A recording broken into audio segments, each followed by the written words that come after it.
Stone effect vector background এটি লিখে যদি গুগলে সার্চ করি তাহলে বিভিন্ন ধরনের পাথরের ছবিযুক্ত ভেক্টর ব্যাকগ্রাউন্ড আমাদের সামনে শো করে। তো এ ধরনের সুন্দর ব্যাকগ্রাউন্ড কিভাবে খুব সহজেই তৈরি করা যায় সেই বিষয় নিয়েই আজকের ভিডিওতে আমি দেখাবো কিভাবে খুব সহজেই এ ধরনের স্টোন ইফেক্ট ব্যাকগ্রাউন্ড তৈরি করতে পারবেন। তো পুরো ভিডিওটি মনোযোগ সহকারে দেখুন, একটু স্কিপ করবেন না। সেই সঙ্গে এই চ্যানেলে নতুন হয়ে থাকলে চ্যানেলটিকে অবশ্যই সাবস্ক্রাইব করে দিন এবং পাশে থাকা বেল আইকনটিকে অল করে রাখুন। আর ভিডিওটি ভালো লাগলে লাইক কমেন্ট শেয়ার করতে ভুলবেন না। তাহলে আর কথা বাড়াবো না, চলুন শুরু করি আজকের ভিডিও।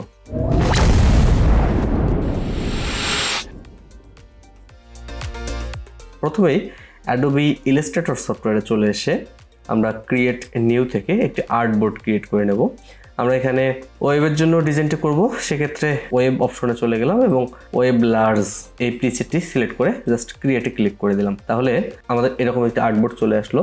এই আর্টবোর্ডেই আজকে আমাদের ডিজাইনটি আমরা কমপ্লিট করব। তো প্রথমেই আমরা রেক্ট্যাঙ্গেল টুল সিলেক্ট করে এই আর্টবোর্ডের সমান করে একটি শেপ তৈরি করে নেই এবং এর চারপাশে যে স্ট্রোকটি হয়ে আছে এই স্ট্রোকটিকে নান করে দেবো। আমি এখান থেকে স্ট্রোকটিকে নান করে দিলাম এবং এর ফিল কালারকে যে কোনো একটি কালার আমরা রাখতে পারি। যে কালারটি আছে সাদা কালার, আমরা এই কালারটিও রাখতে পারি।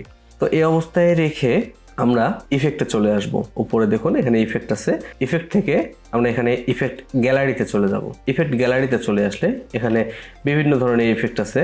এখানে যেমন artistic, brush stroke, distort, sketch, stylise, texture, এরকম বিভিন্ন ধরনের স্ট্রোক আছে। তো আজকে যে ইফেক্টটি আমি দেখাবো সেটি হচ্ছে এই ইফেক্টটি, স্টেইনড গ্লাস। এই ইফেক্টটি এটি হচ্ছে দেখুন পাথরের ছোট ছোট খোপের মতো দেখা যাচ্ছে। তো এটার সাইজগুলোকে, সেল সাইজগুলোকে আপনারা বড় এবং ছোট করতে পারবেন। এটা একদম ছোট থেকে এদিকে নিয়ে গেলে এটা বড় হয় এবং বর্ডারের থিকনেসটা এটা এদিকে দিলে বর্ডারের থিকনেস বেশি হবে এবং এদিকে দিলে কমে যাবে। তো আমি মিডিয়াম পর্যায়ে এখানে বর্ডারের থিকনেস এটা রেখে দিলাম এবং স্টোনের সাইজকে এ পর্যায়ে রেখে দিলাম। এরপর জাস্ট আমি ওকে করে দেবো। তাহলে দেখুন আমাদের এখানে হচ্ছে এরকম ডিজাইনটি বা প্যাটার্নটি চলে এসেছে। তো এই প্যাটার্নকে কিভাবে কালারাইজ করব সেই বিষয়টিকে আমি এখন দেখাবো। তো তার আগে আমাদের এটি এখন যেহেতু ইমেজ আকারে আছে, দেখুন এটা পিক্সেলেট বা ইমেজ আকারে আছে, তো এটাকে এখন ভেক্টরাইজ করতে হবে। এটাকে ভেক্টর করার জন্য আমি যে কাজটা করব সেটা হচ্ছে এটাকে প্রথমে অবজেক্ট থেকে এক্সপান্ড অ্যাপিয়ারেন্স করে নেব। এক্সপান্ড অ্যাপিয়ারেন্স করার পর এখানে দেখুন ইমেজ ট্রেস নামে একটি অপশন এখানে চলে এসেছে। এই ইমেজ ট্রেস অপশনে গিয়ে আমি এখানে শিলোটিস করে দেবো। শিলোটিস করে দিলে যেটা হবে, নর্মালি যে কোনো ধরনের এক কালার ইমেজের ক্ষেত্রে শিলোটিস করলে তা খুব সহজেই ভেক্টরাইজ হয়ে যায়। দেখুন এটা ভেক্টর হয়ে গেছে। এরপর আমরা পুনরায় অবজেক্ট থেকে এক্সপ্যান্ড করে নেব, দেন আমাদের এটা ভেক্টর হয়ে যাবে। আমি এর অংশটিকে একটু বাড়িয়ে নিলাম এবং আর্টবোর্ডের সমান করে আমি আর একটা ব্যাকগ্রাউন্ড এখানে দিয়ে দেব বা আরেকটি শেপ আমি নিয়ে নিলাম। এই শেপটির কালারকে আমি ইচ্ছে করলে যে কোনো একটি কালার দিয়ে নিতে পারি। কালারটিকে আমি নিচে পাঠিয়ে দিলাম। এখানে অ্যারেঞ্জ থেকে সেন্ড ব্যাকওয়ার্ড করলে এটা ব্যাকে চলে যাবে ব্যাকগ্রাউন্ডটি এবং উপরে আমার হচ্ছে যে ভেক্টরটি, এই ভেক্টরটি উপরে আছে।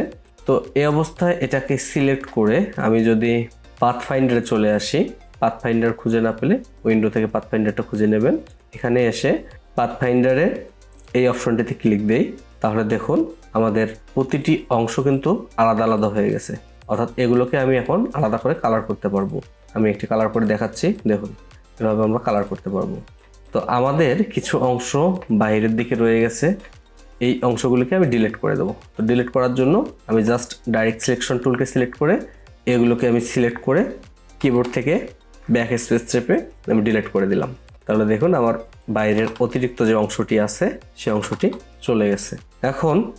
এখন উপরের আমার এই যে ভেক্টরটি আছে বা ডিজাইনটি আছে এটাকে আমি Ctrl+2 দিয়ে লক করে দেব। তাহলে এটি আমার নড়বে না এবং ভিতরের সবগুলো টেক্সচার আমার সিলেক্ট করা যাবে খুব সহজেই এবং খুব সহজেই আমি এগুলোকে কালার করতে পারবো। তো আমি যদি এগুলোকে একটা একটা করে কালার করতে যাই, যেমন এখান থেকে একটি কালার দিলাম, এখান থেকে একটি কালার দিলাম, এভাবে আমার কালার করতে গেলে প্রচুর সময় লাগবে এবং খুব সহজ হবে না কাজটি। তো এই কাজটি সহজ করার জন্য আমি একটি স্ক্রিপ্ট ইউজ করব। সেই স্ক্রিপ্টটির নাম হচ্ছে র্যান্ডমাস। এই স্ক্রিপ্টটি আমি আমার ডেসক্রিপশনে দিয়ে রাখবো বা লিঙ্ক দিয়ে রাখবো, আপনারা সেখান থেকে নিয়ে নিতে পারবেন। অথবা আমার সাথে কমেন্টে যোগাযোগ করলেও খুব সহজেই এটা নিয়ে নিতে পারবেন।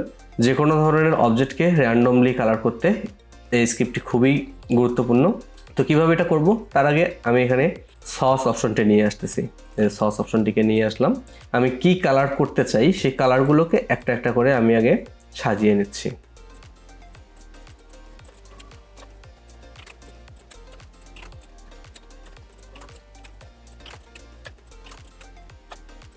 আমি কালারগুলিকে এভাবে র্যান্ডমলি সাজিয়ে নিলাম। আমি একটি কালারেই নিয়েছি এখানে, সেটা হচ্ছে সায়ান কালার, এবং এই সায়ান কালারকে আমি শেড করে নিয়েছি। এটা আপনারা যে কোনোভাবে করতে পারেন, এবং এই শেডগুলিকে আমি সসের মধ্যে অ্যাড করে নিচ্ছি। খুব সহজেই আপনারা এই কাজটা করে নিতে পারেন। অ্যাকচুয়ালি আমি এই সস থেকে র্যান্ডমলি সস ইউজ করে এগুলোকে কালার করব, এজন্যই এটা মেইনলি সসে আমি অ্যাড করে নিলাম। তো এখন এই পুরো অংশটিকে একসঙ্গে সিলেক্ট করে আমি যে কালারগুলো দিব সেই কালারগুলিকে আমি শিফট ধরে সিলেক্ট করে নেব। তাহলে আমার এখানে সবগুলি কালার সিলেক্ট হয়ে গেছে। এখন আমি ফাইলে যাব, ফাইল থেকে স্ক্রিপ্ট থেকে র্যান্ডমাস এই স্ক্রিপ্টটাকে সিলেক্ট করব।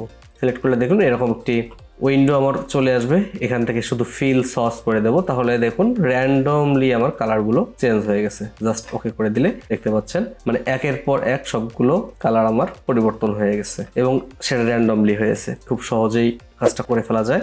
এরপর Ctrl-Alt-2 দিয়ে আমি যে ভেক্টরটিকে আমাদের বাইরে যে বর্ডার ভেক্টরটি ছিল এটিকে লক করে রেখেছিলাম সেটাকে আনলক করে নিলাম এবং এর কালারকে আমি 60% ব্ল্যাক করে দিলাম। দেখুন এটা 60% ব্ল্যাক হয়ে গেছে। এরপর যে কাজটি করব, আমি এই ব্ল্যাক কালারের নিচে একটি শেড ইউজ করবো বা শ্যাডো ইউজ করবো। শ্যাডোটা ইউজ করার জন্য যেটা করব, ইফেক্ট থেকে স্টাইলিশ থেকে ড্রপ শ্যাডোতে ক্লিক করব। এখানে আমি 20% রাখতেছি। এক্স অফসেটে 2 পিক্সেল, ওয়াই অফসেটে 2 পিক্সেল এবং ব্লারে 2 পিক্সেল রেখে আমি জাস্ট ওকে করে দেবো। তাহলে দেখুন এখানে আমার একটি শ্যাডো তৈরি হয়ে গেছে। এখন আমি আরেকটা কাজ করব, এই ভেক্টরটিকে আমি একটা কপি করব। জাস্ট ড্র্যাগ করে আমি এতটুকু একটা কপি করে এটার কালারকে আমি হোয়াইট করে দেব এবং অ্যারেঞ্জ থেকে সেন্ড ব্যাকওয়ার্ড করে দেব।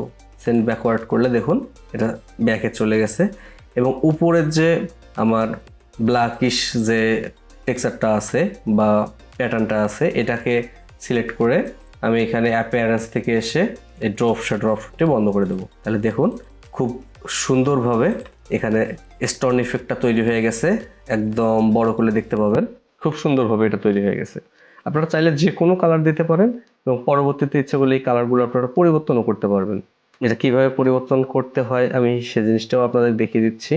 সবগুলোকে সিলেক্ট করে আপনি যদি কালার হুইল ইউজ করেন, কালার হুইল থেকে আপনারা এইভাবে চাইলে পরিবর্তন করে ফেলতে পারেন।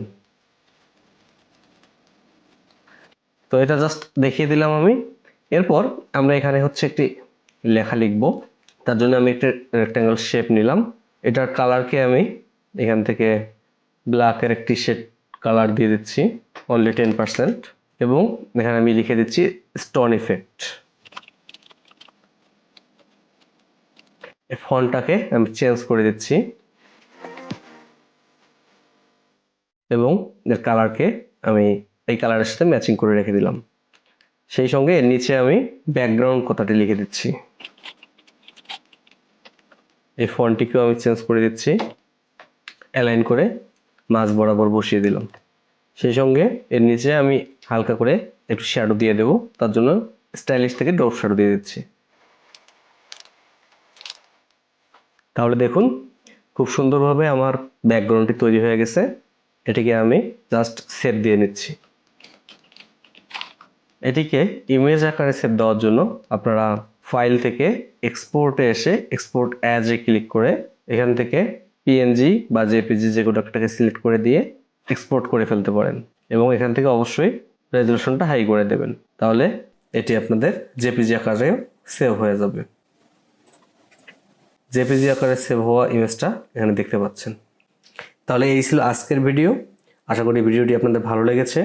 ভিডিওটি ভালো লাগলে লাইক কমেন্ট শেয়ার করতে একটু দ্বিধা করবেন না এবং সেই সঙ্গে চ্যানেলটিকে এখনও সাবস্ক্রাইব করে না থাকলে অবশ্যই সাবস্ক্রাইব করে দেবেন। আজকের ভিডিও এই পর্যন্তই। পরবর্তী ভিডিও দেখার আমন্ত্রণ রইল। আল্লাহ হাফেজ।